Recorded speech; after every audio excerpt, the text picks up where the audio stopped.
What's up, ladies and gents? JC Owens here, Rockmyworld, episode 19, Born from the Ashes. Now, I don't know how many of you are familiar with the concept of the phoenix, but it exists in every ancient culture.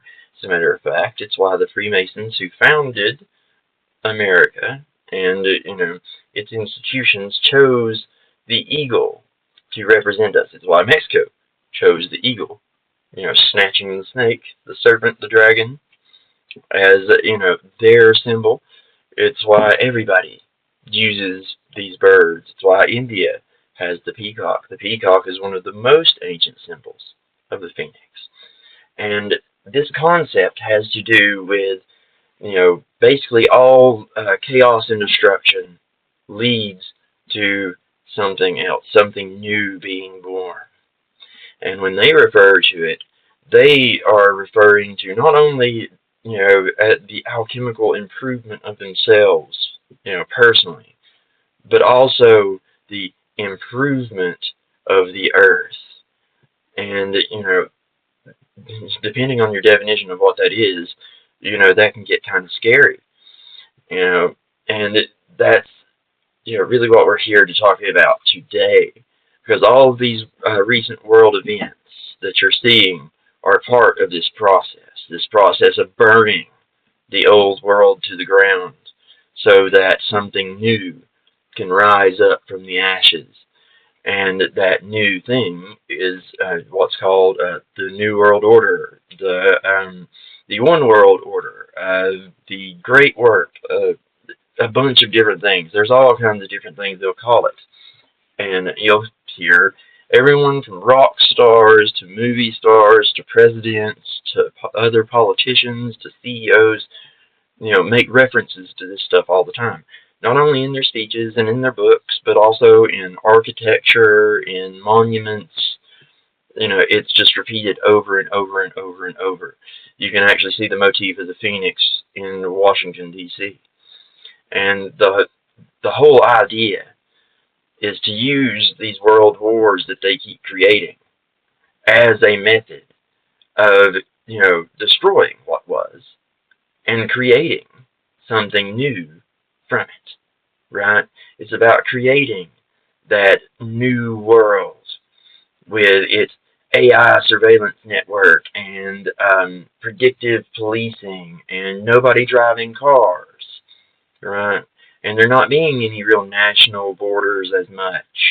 That's where that North American technique's going to come in with the monorail system running from, or maglev train system running from Canada all the way down to the top of South America and through Mexico. It's the BRIC system, our digital currency system. All these things are going to be rolled into one and rise up out of this war that they're starting. This is very similar, like as I was saying in my community posts, this is all very similar to what they pulled in the 1970s with the Shah of Iran, right? When he went on international television and told them, hey, they're still buying as much fuel as they used to be, and we're not charging them that much for it. They're overcharging you. Like, he went around and said all that and got himself in trouble.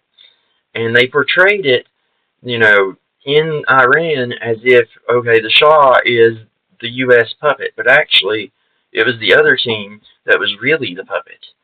The Shah was actually trying to stand up to these people a little bit.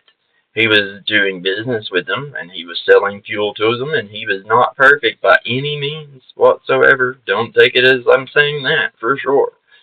But, there are different levels of insane, like, crazy globalist dictator, and he's kind of on the regular monarchist level of dictator, right? He wasn't, like, into the whole, like, giving up Iran's sovereignty and his own power in lieu of this one world government thing. So, right, while I'm not saying he was good, he was against a lot of this stuff that they're trying to do to us now.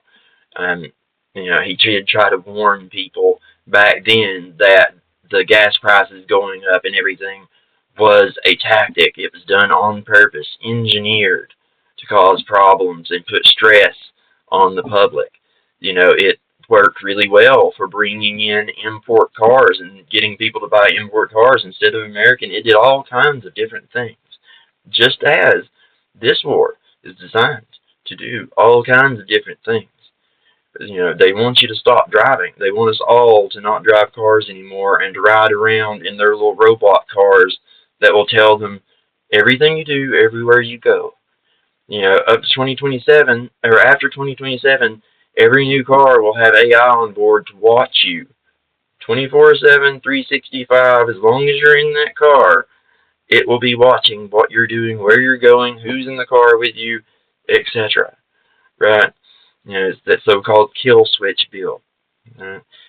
The fuel prices work into that. If the fuel is too expensive for you to buy, then you can't drive, right?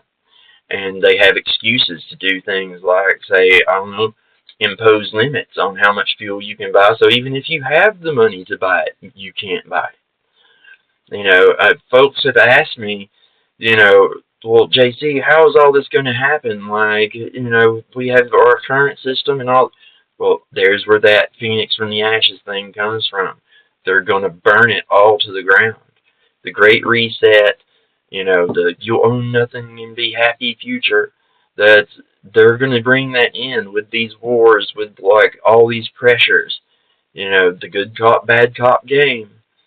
It doesn't matter if it's Russia bad or Iran bad or South America bad or whatever it happens to be. They're all playing this, boogeyman game where the globalist bankers that are funding the USA and Great Britain and Germany and France are also funding Russia and China and Iran and India and everywhere else. It's that old adage, if I own and fund both sides, then I never lose. Yeah, well, that's how these bankers and globalist bankers work, right? One of my parents used to work for them. I know quite well how this banking system works, and it's all based on lies.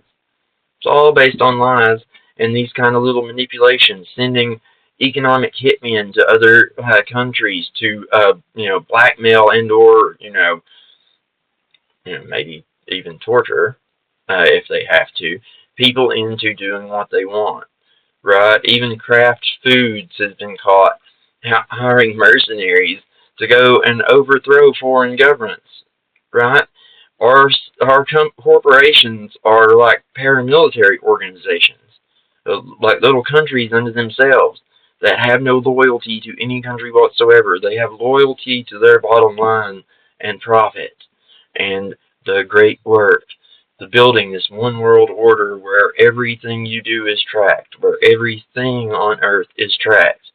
It doesn't matter if if it will be a soda or a microchip or a pocket knife or a lighter or whatever it happens to be. It's all going to be serialized and have a chip in it so they can track it.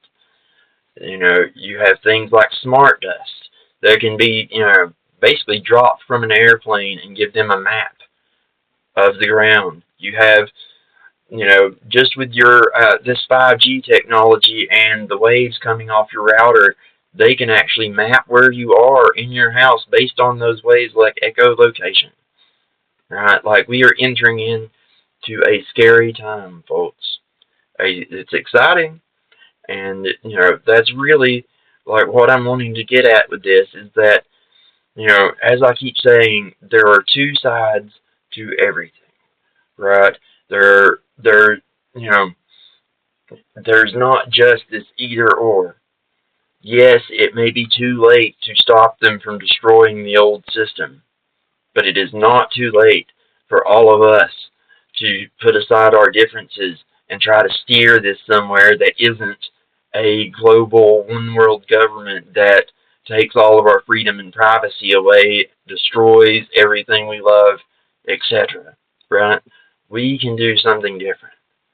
And that's what, you know, that's what I want to put forward, right? Like, it's like that old question, is rock and roll dead? No, no, rock and roll is not dead. Rock and roll lives in you and me and everyone else, and as long as there's just one person carrying that torch, one rocker still rocking out, then rock is not dead. The big hoodoo, in the first place, was them convincing you and confusing you and making you think that this mainstream slop that they give you all the time is, synonymous with rock and roll, and it is not. Rock and roll is something, beyond all that, right? They've tried to box it in and, to make it something that it really isn't. They want to control it and make it say what they want it to say. I say we want it to say what we want it to say, right? I say that those of us who are out here writing and playing the music, we decide what it's going to say. And all of us out here in society, we decide where all this stuff should go. There are more of us than there are of these, like, elite families. Yes, they have crazy technology, but so do we. We have some crazy technology available to us as well. And we have way more intelligent and clever, artistic people, like, at our disposal. Like, we have way more people that can be trusted, for that matter, on our team. It's like I told somebody not long ago, yes, there's a lot of evil in the world, but that's because, evil and good are, they're equal opposites. Good actually has real presence. Evil does not have a presence of its own. Evil is a lacking of something, right? There's lots of evil in the world, but it's weak. There's not a whole lot of good in the world, but the good that there is way stronger than that evil, right? Equal opposites, like male and female, or fire and water. Everything has, like, this dual nature to it. But, like, there's also ways that, like, those of us that don't agree that all of these other equal opposites can be reconciled. Right? We can reconcile them and we can come together. That's what I hope. But either way, I'll stop it there for today.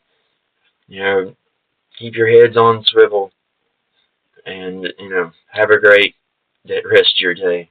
I'll check you guys later. Much love. Peace.